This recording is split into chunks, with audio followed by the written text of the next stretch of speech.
Y en esta noche, tenemos tu Espíritu Santo para enseñarnos. En nombre de Jesús. Amén. Amén. Muchas gracias, hermana Edil, por la oración. Bueno, así es, que Dios nos ayude a entender. Vamos a seguir, le damos una bienvenida a los amigos y amigas que se unen a nosotros mediante el Facebook. Que Dios los bendiga. Hoy vamos a continuar estudiando el capítulo 8 de Daniel, específicamente de los versículos 13, 14 hasta el 17, hasta donde podamos llegar, ¿ok? Así que bienvenidas y bienvenidos. Recuerden, usted puede mandar sus preguntas por medio del Zoom. Eh, los que están en Zoom pueden hacerlo y los que están en Facebook en vivo pueden hacer sus preguntas y estaremos tratando de responderles. A ver si el Señor nos da la capacidad para hacerlo, lo haremos con todo gusto. Así que quisiera compartir en este momento nuestra pantalla para que sea nuestra clase un poquito más visual, ¿ok?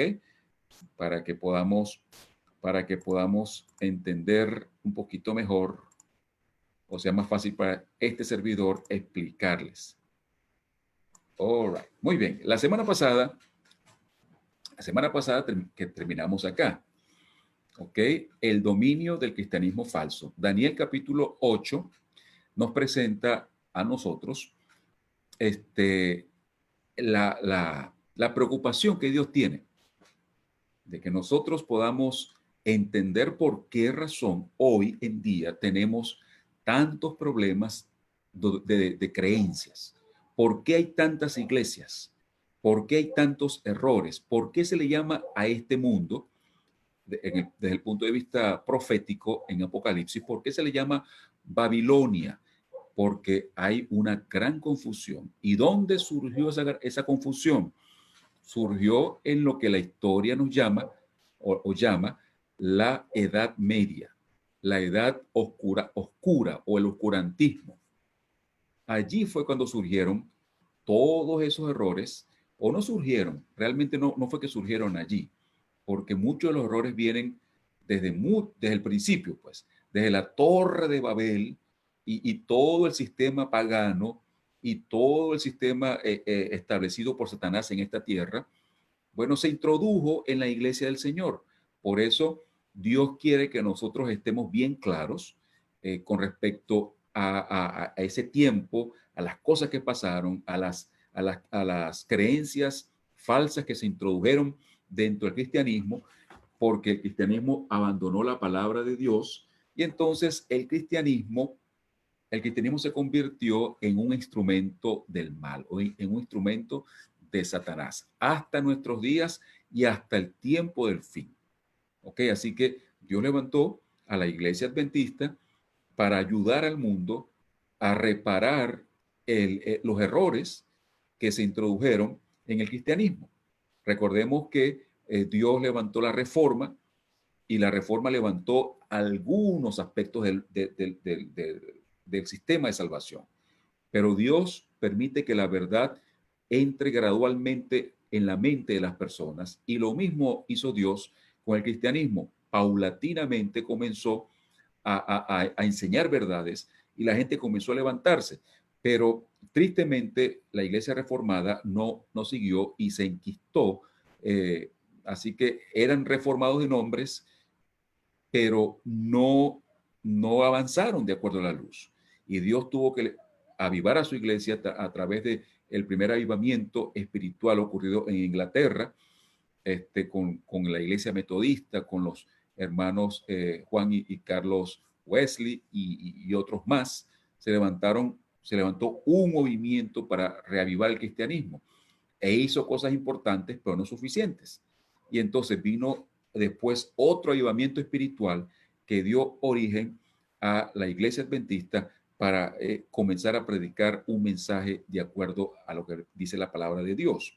Y entonces ahora nosotros estamos esperando el otro avivamiento dentro de la misma iglesia adventista que nos ayude a pregonar a todo el mundo el mensaje que ahora estamos tratando de enseñar y de vivir de acuerdo al santuario. Por eso, la semana pasada hablamos acerca de los 1260 años. ¿Se acuerdan ustedes los que estaban con nosotros? Bueno, esos 1260 años es el periodo donde el cristianismo falso iba a gobernar esta tierra. Y eso arrancó en el año 538, como lo hablamos la vez pasada, cuando el último poder que se oponía al cristianismo fue erradicado. Recuerden que habían tres tribus bárbaras que eran cristianas, pero eran arrianas. Arriano fue un obispo que él creyó lo mismo que creen los hermanos testigos de Jehová con respecto a la naturaleza de Cristo. Por eso se llaman a esos movimientos arrianos, porque arriano creía que Jesús era un hombre, no es Dios, es un Dios, pero no tiene la misma categoría de Dios el Padre y el Espíritu Santo. Tampoco creía en que el Espíritu Santo era Dios. Entonces arriano formó una creencia que todavía hoy perdura en algunos pueblos. Entonces, habían tres pueblos que eran cristianos, pero eran arrianos. Y por eso, paulatinamente fueron erradicándose, como lo hablamos la semana pasada, y en el 538 no había ningún opositor, y comenzó poco a poco el obispo de Roma a tomar atributos políticos y llegó a ser un gran problema, una gran maldición en esta tierra. Y comenzó lo que se llama la Edad Media, la Edad Oscura. El cristianismo, que era la luz del mundo, que es la luz del mundo, se convirtió en la oscuridad del mundo. Qué triste. Durante 1700 o 1260 años, desde el 538 hasta el año 1728, como lo hablamos la semana pasada, así que estoy haciendo repaso, que fue cuando Napoleón tomó preso al Papa. ¿Ok? Así que hoy vamos a entrar en materia y vamos entonces a establecer o analizar esta parte. Se establece la fecha del inicio del juicio. ¿Y qué significa eso? Vamos entonces a ver. En el versículo 13 de Daniel capítulo 8, leemos: entonces oí a un santo que hablaba y a otro de los santos, perdón, voy a quitar acá, ok, y otro de los santos preguntó al que hablaba: ¿hasta cuándo será solo visión el sacrificio continuo y durará la rebelión desoladora y serán pisoteados el santuario y el ejército? Y él respondió: hasta 2300 tardes y mañanas. Ok, dice, perdón, leí mal. Y la pregunta, voy a comenzar otra vez a leer el versículo porque es muy importante que leamos bien la palabra de Dios. Discúlpenme. Dice, entonces oí a un santo que hablaba y otro de los santos preguntó al que hablaba: ¿hasta cuándo serán solo visión el sacrificio continuo y durará la rebelión desoladora y serán pisoteados el santuario y el ejército?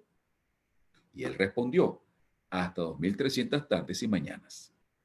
Luego, sigue diciendo el ángel, el santuario será restaurado o purificado. Daniel capítulo 8, versículos 13 y 14. Aquí encontramos varias cosas interesantes. Primero, Dios está hablando, Dios es muy interesante. Dios, Él siempre nos habla de una manera distinta. Cuando nosotros analizamos las profecías, vemos que Dios pone a conversar ángeles, Dios produce rumores, y Él habla de una manera muy interesante. Así que en este instante, Daniel, él está muy pendiente, él está preocupado porque al ver el desarrollo de las cosas que está viendo, él se da cuenta que el pueblo de Dios, en lugar de ir mejorando, iba a empeorar. Y él estaba cautivo, él estaba cautivo, sí, allí en Susa, que era la capital del reino medo-persa, y él estaba esperando que Dios retornara a su pueblo, como lo había dicho Jeremías, retornara a su pueblo a Jerusalén. Pero cuando él ve el desastre dentro del cristianismo, él comienza a sentirse preocupado. Entonces Dios de una manera interesante hace que dos ángeles comiencen a hablar y él escucha que uno le pregunta al otro: ¿hasta cuándo será solo visión el sacrificio continuo? Esa dice mi versión. Otras versiones dicen, como la que tengo aquí, que la Reina Valera dice el versículo 14, el versículo 13, ¿hasta cuándo durará la visión del continuo sacrificio y la prevaricación asoladora entregando el santuario y el ejército para ser pisoteados? Así que este versículo es como una respuesta. Pareciera que los ángeles están interesados y quieren de esta manera interesar a Daniel e interesarnos a nosotros. ¿Por qué? Porque hasta este momento, Daniel 8 nos presenta el desastre que ha hecho el cristianismo en la Edad Media. Y entonces Dios le dice hasta cuándo, el ángel le pregunta al otro, hasta cuándo solo será una visión el sacrificio contigo, o sea, hasta cuándo durará la visión del desastre que tiene que ver, que está afectando el continuo. Recuerden que, ya lo explicamos en la clase anterior, cuando Daniel 8 habla de continuo, está hablando de la continuidad de las 24 horas del día, las 7 horas de la semana, perdón, los 7 días de la semana, todos los días del año, del ofrecimiento del plan de salvación. Eso es el continuo, así como en el santuario celestial, todos los días había a las 9 de la mañana un sacrificio, a las 3 de la tarde otro sacrificio, y siempre había un cordero quemándose lentamente en el santuario, en el altar de sacrificio. Lo mismo, lo mismo pasa en el santuario celestial. Durante todo el día, en la noche, todos los días del año, no importa que sea vacaciones, Jesucristo está en el santuario celestial continuamente ofreciendo el plan de salvación. Como lo vimos, el cristianismo echó por tierra ese sacrificio de Jesús al establecer la misa, al establecer una cantidad de cosas. Entonces aquí se está preguntando hasta cuándo va a haber problemas con ese continuo, con ese ofrecimiento continuo de Jesús. Y dice, y va a durar la rebelión. Fíjense cómo llama la Biblia a lo que hizo el cristianismo, una rebelión contra Dios. Y le llama desoladora. ¿Por qué? Porque fue un desastre tremendo. Imagínense, se eliminó el plan de salvación y les está haciendo creer a los hombres, que el plan de salvación es otro que no aparece en la Biblia, sino uno que inventó el cristianismo. Entonces, la gente creía que estaba siendo salva, que estaba haciendo lo correcto cuando no era así. Por eso que dice que fue una rebelión desoladora. Y dice, y pisoteado el santuario. ¿Y por qué habla de pisotear el santuario? Porque en el santuario celestial es donde Jesús está realizando su trabajo, como nos dice Hebreos, todos los capítulos de Hebreos, del libro de Hebreos, nos hablan acerca del trabajo que Jesús está haciendo en el santuario celestial. Entonces, el trabajo de Jesús se echó por tierra, se eliminó. No que se eliminó el trabajo, sino que aquí en la tierra comenzó a enseñarse algo contrario a lo que Jesús quiere que enseñemos. ¿Ok? Y también, por supuesto, el ejército, que se refiere al pueblo de Dios, también estaba en problemas. Y llegó la respuesta importante. ¿Cuál es la respuesta importante? Dice que uno le dijo al otro, hasta 2300 tardes y mañanas. Así que Dios aquí establece otra profecía. Ya había establecido la profecía a los 1260 años. No confundamos las dos profecías. Está la de 1260 años, que tiene que ver con el poderío del cristianismo falso. Y ahora Dios establece una nueva profecía, que es la profecía más larga de la Biblia, que se le llama la profecía de los 2300 días o 2300 tardes y mañanas, o 2300 años. Es la misma profecía, ¿ok? ¿Por qué se le llama de diferentes maneras? Ahorita lo voy a explicar. Ok, la primera cosa que tenemos que analizar es que algunas veces, algunas personas le llaman la profecía de los 2300 días, porque una tarde y una mañana en la Biblia es un día. Así que es otra forma de expresar que está hablando Dios de 2300 días. ¿Ok? Y allí dice que al finalizar esa profecía iba a comenzar la purificación, la restauración de la obra de Cristo, en el santuario celestial. ¿Ok? Así que es muy importante que nosotros determinemos un poquito, hablemos un poquito en cuanto a esto. Pero la primera cosa que hay que analizar es qué significa los 2300 días. Un día en la profecía, ¿qué significa? ¿Okay? Recuerden que cuando estamos leyendo profecía, nosotros tenemos que entender que así como se está hablando en símbolos, Bueno, los días o las tardes y mañanas también es un símbolo. Y para nosotros entender esto, tenemos que ir a otra parte de la Biblia, Ezequiel capítulo 4, versículo 6. Allí dice, y cumplidos estos, te acostarás otra vez sobre tu lado derecho y llevarás la iniquidad de la casa de Judá 40 días. Día por año te lo he dado. ¿Ok? Así que la Biblia, utilizando este versículo, nos dice que muchas veces Dios, en la profecía, cuando está hablando de días o de día, está realmente hablando es de año, de un año. Así que cuando dice en la profecía 2300 tardes y mañanas, está realmente diciendo 2300 años. Esa es la primera razón. O sea, que en la profecía un día equivale a un año. ¿Ok?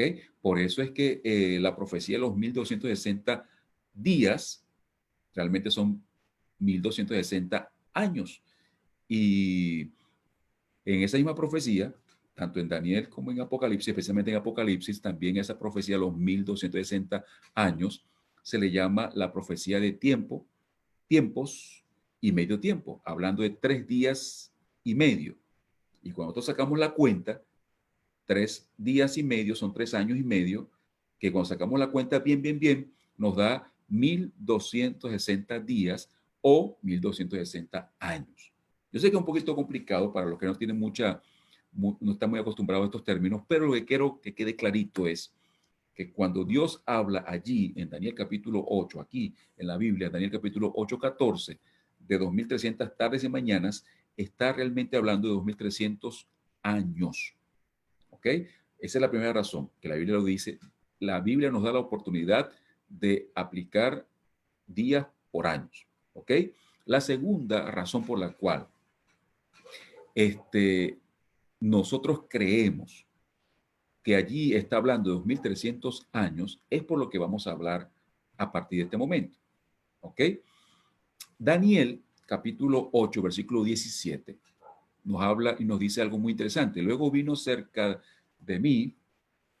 A ver, lo que pasa es que no puedo leer bien aquí por el sistema, lo voy a leer aquí en la palabra. El 17 dice, vino luego cerca de donde yo estaba y dice, me atemoricé y me postré sobre mi rostro. Pero él me dijo, comprende, hijo de hombre, porque la visión tiene que ver con el tiempo del fin.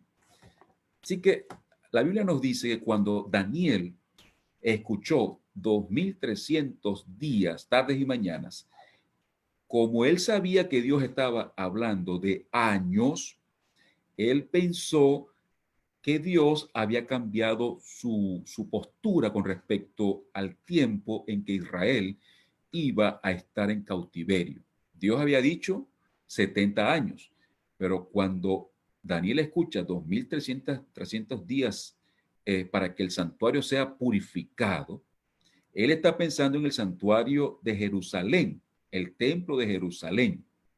Recuerden que Daniel estaba preocupado por eso.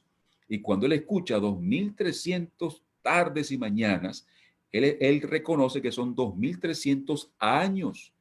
Y él dice, pero ¿cómo? En lugar de 70 ahora son 2300 años. Y es por eso que él se siente tan abrumado, se siente tan preocupado.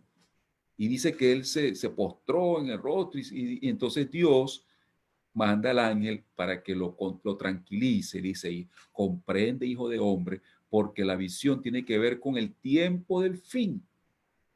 O sea que Dios le está diciendo a Daniel, tranquilo, no se me sulfure ni se me preocupe, es otra profecía, estoy hablando de otro santuario. Lo que pasa es que Dios no podía explicarle todos los detalles a Daniel porque era como abrumarlo mucho. ¿Ok? Así que esta es la segunda razón por la cual nosotros pensamos o debemos pensar que se refieren esos 2300 tardes y mañana o días a 2300 años. ¿Por qué? Porque si sacamos la cuenta de días, Daniel tenía razón para estar preocupado. Bueno, 2300, no sé cuánto, eso son como 3 años y medio, no sé, 2300 días. Bueno, no era mucho tiempo, pues, no era mucho tiempo, no eran muchos años.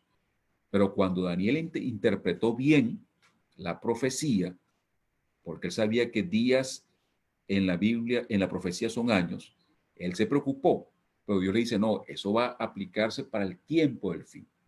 ¿Ok?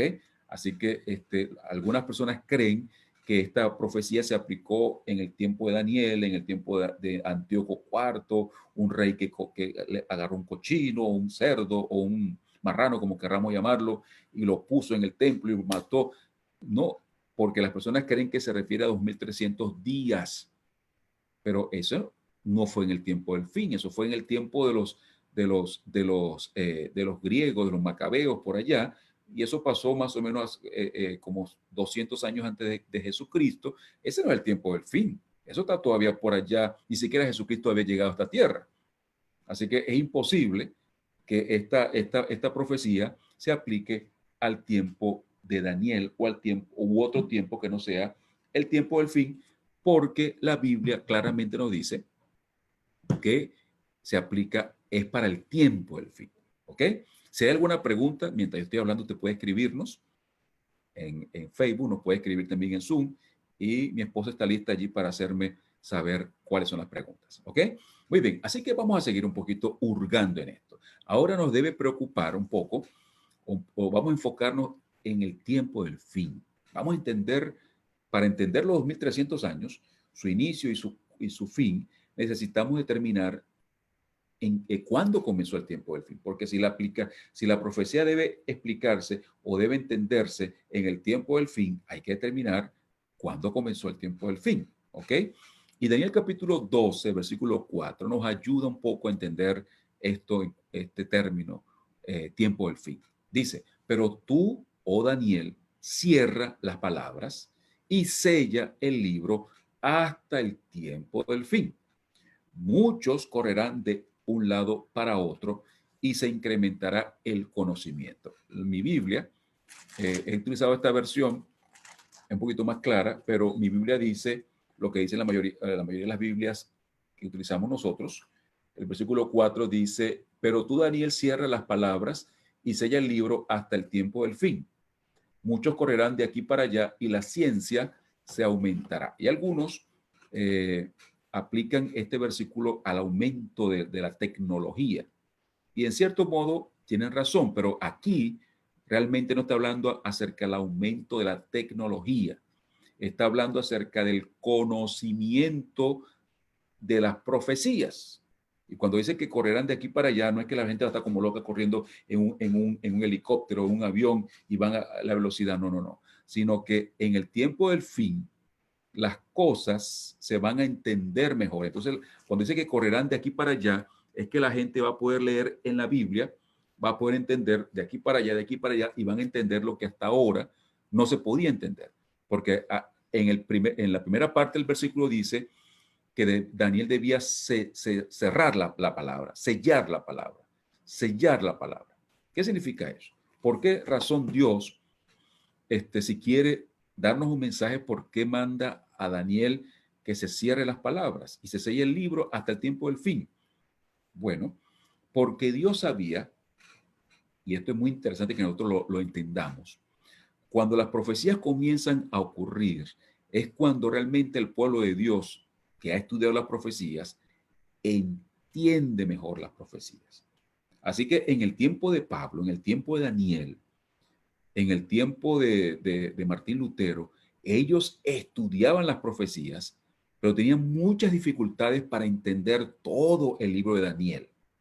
¿Por qué? Porque las cosas eran muy distintas. Era imposible entender cosas. Por eso es que en el tiempo del fin, la gente iba a entender mejor las cosas porque los acontecimientos le iban a indicar a la gente que se estaban cumpliendo las profecías. Y cuando la gente veía la profecía, decía, oye, pero es que eso lo dice Daniel. Entonces comenzó la gente a entender mejor la profecía en el tiempo del fin. Por eso es que no es que Dios no quería que la gente entendiera las profecías de Daniel antes del tiempo del fin, sino que era muy difícil. Pablo, él más o menos fue uno de los mejores que entendió la profecía, el hombre de pecado, tal y que sé yo, porque el Espíritu Santo se lo reveló, pero no porque él pudo descifrar Daniel. Era difícil para ellos descifrar a Daniel porque no estaban dadas las condiciones. ¿Ok? Por eso es que dice aquí la Biblia que Daniel iba a cerrar. No es que Daniel cerraba la cosa, sino que lo que escribió Daniel iba a estar cerrado, sellado, hasta el tiempo del fin. ¿Ok? En el tiempo del fin, entonces, es cuando muchos iban a correr la lectura, está hablando de lectura, muchos correrán de aquí para allá que dirán, oye, Daniel 7, Daniel 11, Daniel 12. Ahora yo puedo entender eso porque las cosas estaban ocurriendo. Y dice que se iba a incrementar el conocimiento de las profecías, no conocimiento de tecnología. Hay una segunda aplicación cuando hablamos de tecnología, pero a ese versículo no está diciendo que en el tiempo del fin se iba a aumentar la ciencia en cuanto a tecnología. Está hablando allí es de conocimiento de las profecías. ¿Ok? Pero también se puede hacer una aplicación a la tecnología, una segunda aplicación, pero no es la aplicación primaria. Ok, así que seguimos hurgando aquí. Nos quedan pocos minutos, así que si usted tiene alguna pregunta, la puede hacer como ya lo mencioné. Para nosotros entender el tiempo del fin, es muy importante que nosotros entendamos los tiempos de Dios. ¿Ok? Los tiempos de Dios están establecidos en las fiestas anuales que Dios estableció para su pueblo. Así que Dios estableció varias fiestas, eh, como la Pascua y muchas otras fiestas que tienen que ver con el trabajo de Jesús, con el ministerio de Jesús. Por ejemplo, la Pascua tiene que ver con su muerte. El Pentecostés era otra fiesta, tiene que ver con el comienzo de la predicación del Evangelio bajo la dirección del Espíritu Santo. Y así como en el Pentecostés comenzaba la cosecha de lo que habían sembrado, bueno, en ese tiempo comenzó la cosecha. Y había una fiesta, habían dos fiestas muy importantes, que eran con las cuales se terminaba el año eclesiástico, ¿ok? El año eclesiástico. Y esas eran las fiestas del día de la expiación, o sea que las fiestas del fin del año, ojo con esto, que es muy importante para entender el tiempo del fin. Las fiestas últimas o del fin del año eclesiástico era la fiesta del día de la expiación y la última fiesta era la fiesta de los tabernáculos. Entonces, la fiesta de la expiación o la purificación o el Yom Kippur o la fiesta de, como queramos llamarlo, esa fiesta era precedida por el sonido de unas trompetas. Así que cuando la gente comenzaba a escuchar las trompetas, es que faltaban 10 días para que viniese el día de la expiación. ¿Ok? Así que las trompetas eran las que señalaba la penúltima, la penúltima fiesta, porque después vendría la fiesta de los tabernáculos. ¿Ok? Vamos a explicar un poquito estas dos fiestas rápidamente para que nosotros podamos entender mejor el tiempo del fin. Así que primero estaban las trompetas. Las trompetas anunciaban que venía el día de la expiación y que la gente tenía que prepararse porque en el día de la expiación, el que no confesaba sus pecados, el que no, bueno, podía ser eliminado del pueblo de Dios. ¿Ok? Entonces, el 10 del mes, entonces venía el día de la expiación. Y en el día de la expiación, allí se purificaba el santuario. ¿Ok? En el día de la expiación era para purificar el santuario, para limpiar el santuario. ¿Por qué? ¿Por qué? ¿Por qué se llama purificar? Porque el santuario era como un banco de pecados. Cuando un pecador, como cualquiera de nosotros, quería eliminar de su vida el pecado que había cometido, debía primero, supongamos, yo peleaba con mi esposa, hice una mala palabra, lo que sea, yo tenía que pensar que había un cordero continuamente, ¿se dan cuenta? Continuamente quemándose en el altar de sacrificio. Y yo decía, Señor, perdóname porque peleé con mi esposa. Oye, pensando en el cordero, Eso era como un anticipo del perdón.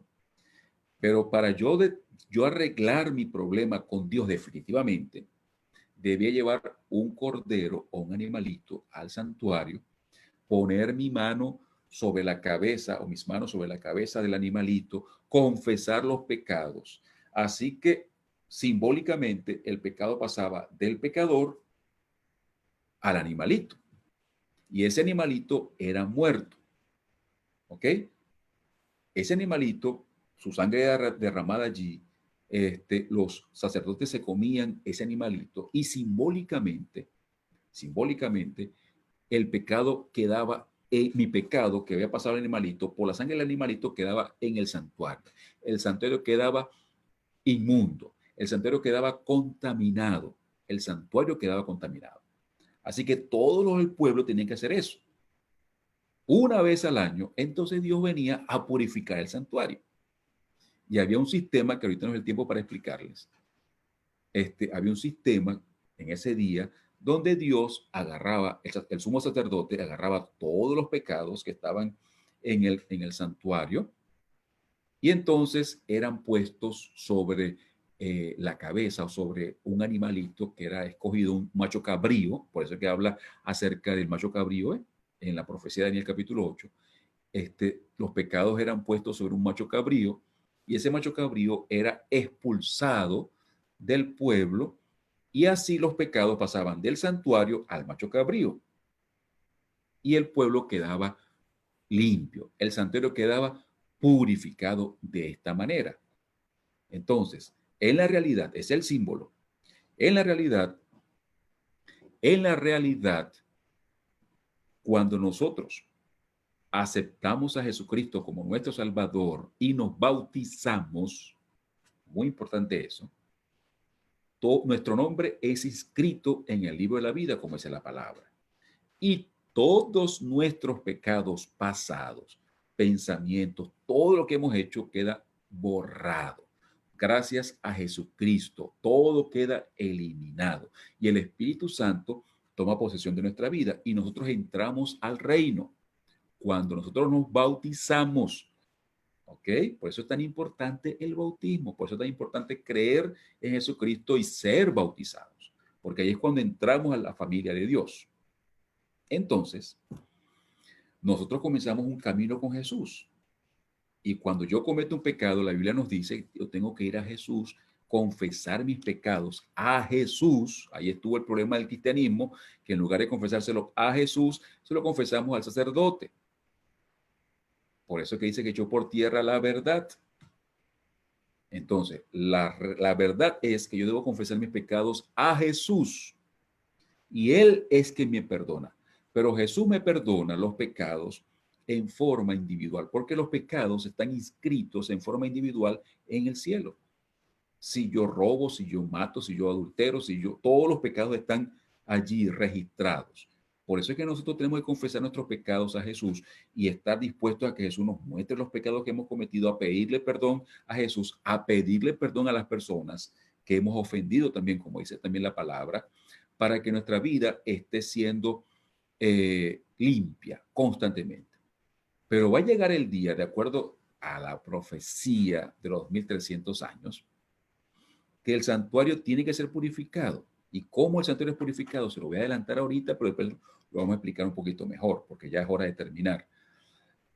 El santuario celestial es purificado mediante el juicio. El juicio.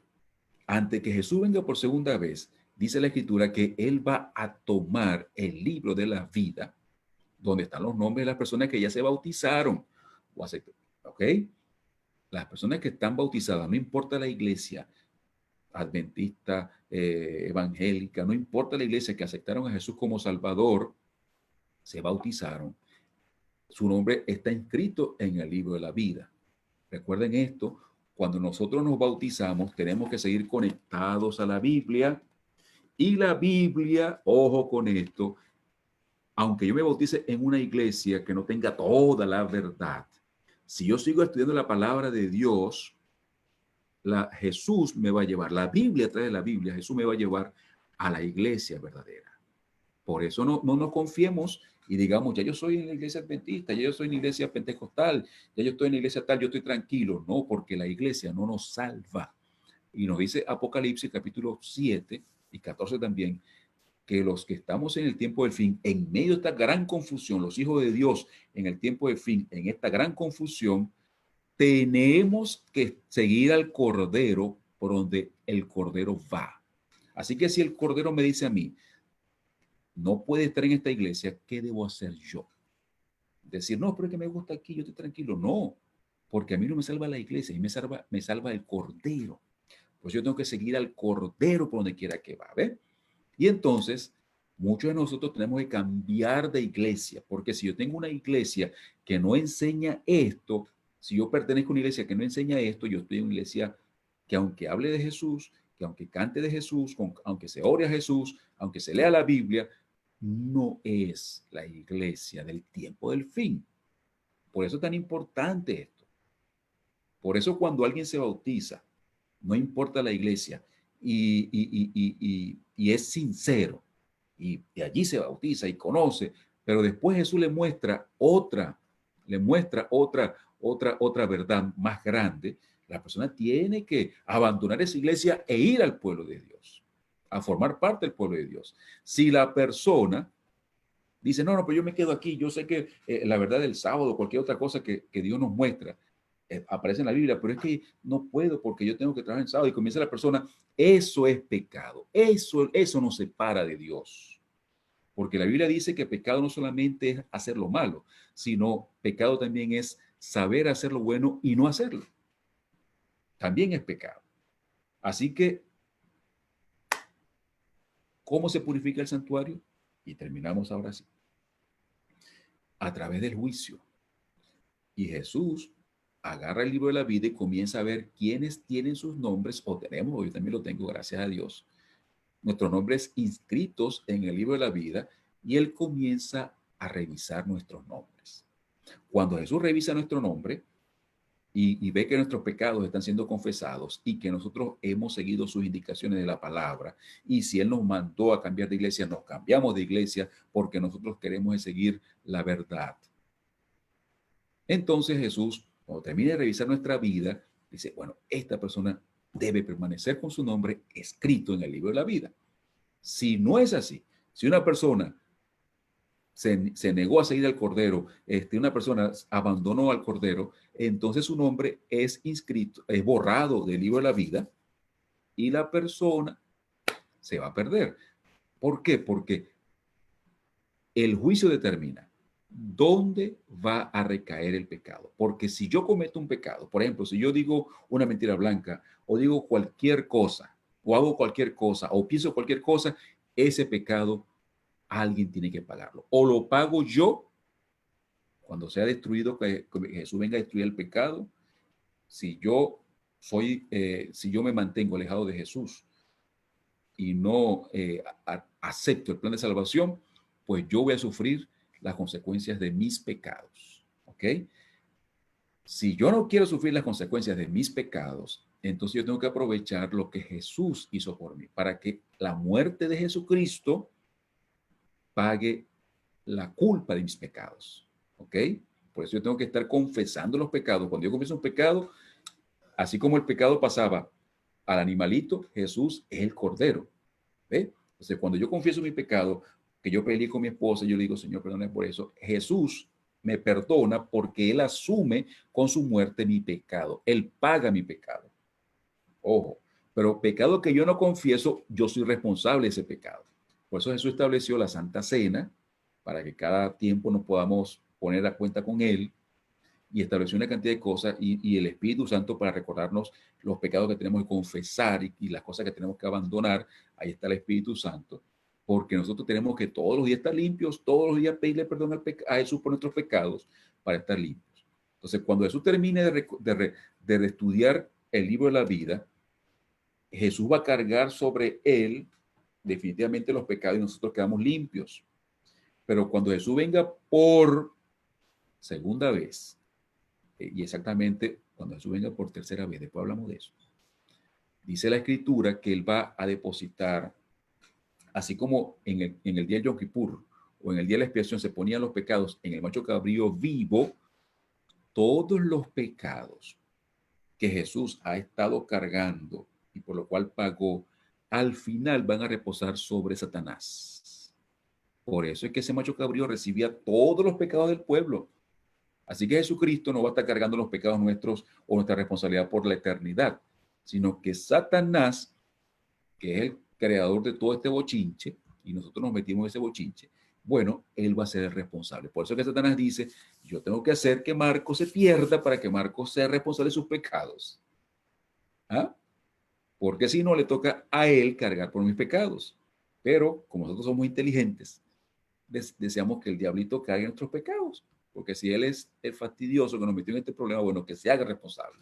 Y él está escuchando eso, a él no le gusta mucho que nosotros digamos esto, él no quiere que la gente entienda eso, por eso es que él tiene la gran Babilonia, la gran confusión. ¿Ves?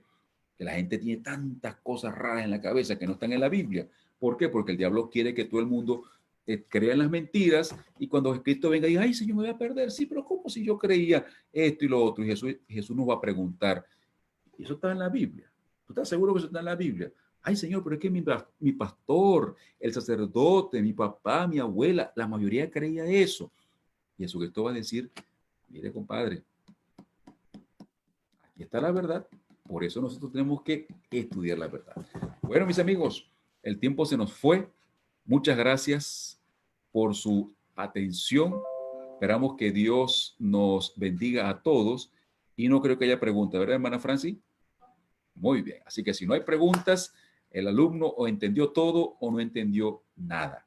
Pero esperamos que todos nosotros hayamos entendido todo. En este momento vamos a darle gracias al Señor y vamos a hacer una oración. Hay dos personas que me interesa que oremos, hermanos. Una de ellas es de Estesia. Ella se llama, ¿cómo se llama, hermana? Es Melenia, la señora que tiene su familia con muchos problemas de cáncer. Maneli. ¿Perdón? No, es con M, ¿no? Maneli. Maneli. Muy bien, es una hermana dominicana que tiene una hija muy enferma y ha perdido algunos familiares que también estuvieron enfermos con el cáncer, algunos han muerto. Así que ella tiene unos momentos muy difíciles, está pasando por unos momentos muy difíciles. También tenemos un familiar nuestro, que es Mariana. Ella está ahora mismo muy enferma y hemos estado orando por muchos meses por ella. Y ella tiene, las dos personas por las cuales vamos a orar, tienen una muy buena relación con Dios, son cristianas fieles y están pasando por un momento difícil, muy difícil. No solamente ellas, su familia también está pasando por momentos muy difíciles. Y hay, por supuesto, temores y hay todo lo que nosotros sabemos que trae la enfermedad. Así que tenemos a estas dos personas, Mileni, así es que tiene un nombre un poquito raro, hermana. Yo noté por aquí. Maneli. Maneli. Ok, Maneli. Yo quiero pedirle, por favor, al hermano Pedro Cruz, si es tan amable, Maneli. Ella tiene una hija, va a Santo Domingo estos días, porque la hija tiene que recibir una operación delicada. Entonces ella está pidiendo que por favor oremos por ella. Ok, vamos a orar por la hermana Maneli y vamos a orar por Mariana Salas. Bueno, Franco realmente. Ella, su esposo está aquí con nosotros y hemos estado orando. Ella está ahorita hospitalizada, si mal no estoy.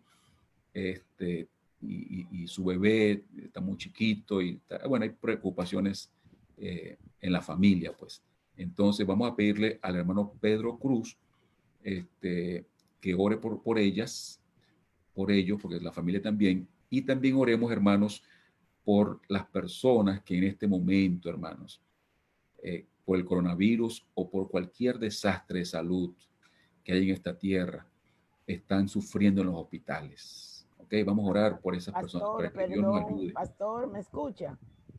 Ajá, sí escucho, hermana. Creo que es la hermana Dora que está hablando, ¿no? Sí. Por favor, orar por mi sobrina Yaslin. Muy bien. Yaslin. ¿También está enferma, Dorita? Ella tiene COVID, ¿no? Problemas con el COVID. Bueno, sí que me dice Francis por acá que Yasmín tiene problemas con el COVID.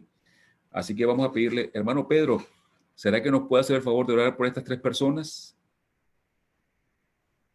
Sí, pastor, tengo aquí a Yaslin, sobrina de Dora, y Maneli. Ajá. Y la otra es Mariana. Mariana. Mariana. Las 3 están bien enfermas, muy enfermas las 3. Bueno, en el caso de la hermana es la hija quien está enferma. ¿Ok? Bueno, entonces, sabemos que tenemos un Padre poderoso, amante, pero que está en una situación, estamos en el tiempo del fin, hay cosas que Dios no puede hacer, pero no debe hacer por las situaciones, así que nosotros siempre oramos para que Dios cure a estas personas, pero que haga su voluntad, porque Él sabe lo que está haciendo. ¿Está bien? Así que, hermano Pedro, vamos a orar. ¿Hija de quién eres, Mariana? No, de la niña, la señora, porque creo que es adulta ya, es hija de la primera señora Maneli. de Maneli, correcto, de Maneli. La Maneli. hija es la que está enferma. ¿Ok? Ok, pastor. Vamos a orar. Gracias. Bondadoso Padre eterno, grande en amor y grande en misericordia, te damos gracias, Señor, por cuidarnos y protegernos, por las bendiciones que nos concede. Te damos gracias por el perdón de nuestros pecados. Amén, Señor. Gracias. Te damos gracias por el poder de tu Santo Espíritu que nos encamina en las pisadas de Cristo Jesús. Confiando, Señor, en tu santa palabra, como tú nos instruyes, como tú nos mandas y como nos pide que pidamos, Padre, te pedimos en este momento por la hija de la hermana Maneli y la familia. Tú que todo lo conoces, Señor, el creador de cada tendón, el creador de todo órgano del ser humano. Tú todo lo sabes, Padre, la ponemos en tus manos y pedimos que en tu santo amor te manifiestes de una forma especial y que así quedes glorificado. Pero al que devolverle la sanidad a la hija de la hermana Maneli, Señor, pedimos también que le des el poder del entendimiento para que ella comprenda, sienta que solamente tú la has sanado y que no es por el azar, sino porque tú has obrado en ella. Sabemos, Señor, que cuando tú sanas, tú dices, vete y no peques más. Por tanto, pedimos que tu Santo Espíritu le dé la fortaleza, el poder para vivir en obediencia a tu santa palabra. Amén. Estamos también a Mariana y su familia. Tú conoces, Señor, la situación y las condiciones de la hermana. Son situaciones difíciles, pero para ti nada es imposible. Tú nos has dicho, Señor, nos dejas saber que tú todo lo puedes y que para ti no hay nada imposible. Y es con esa esperanza, Señor, siguiendo el ejemplo de Cristo Jesús, que oramos a ti para traerte estas inquietudes a tus manos y para que obres, Señor, conforme a tu santa y divina voluntad, de la forma que tú mejor sabes. Amén. El único motivo de ganarlas para el reino de los cielos. Te pedimos por la sobrina de Dora, Señor, que tus santos ángeles hagan un cerco, que la rodeen y que no permita que el enemigo la perturbe. Que por encima de los fenómenos, por encima del COVID, por encima de toda tempestad y turbulencia, Señor, sabemos que reguindado de ti es como nuestro ancla, estamos en puerto seguro. Sí, Señor, que la tranquilidad y la paz del cielo sean estos corazones y que mientras están pasando por esta situación, que su fe se mantenga firme porque tú estás obrando. Aun cuando creemos que estás lejos, tú estás cerca. Cuando creemos que estamos caminando solos, Señor, estamos solos porque tú nos llevas en tus brazos. Y pedimos, Padre, que tus bendiciones sean derramadas y que tú quedes glorificado en todo. Todo esto te lo pedimos, Señor, no porque haya méritos, sino por los méritos de nuestro Redentor y Salvador, en quien nos agarramos de su fe para continuar caminando, dándote honra y gloria en todo lo que hagamos. Así es. Por tanto, Señor, pedimos que tú ministre y continúe usándonos para que esta campaña de laico se lleve a cabo y otros corazones puedan rendirse a los pies de Cristo Jesús. Amén, amén. Amén. Quédate con nosotros, Señor, por siempre. Dios. Danos tu protección y tu bendición. Estamos seguros que así es, porque lo pedimos en el nombre de Cristo Jesús, que es nombre Amén. sobre todo nombre. Amén. Amén. Amén. Amén. Gracias. Bueno, gracias, hermanas y hermanos. Que Dios los bendiga. Saludamos entonces a los que están en Facebook y los que nos verán después. Que la paz de Cristo nos acompañe y si Dios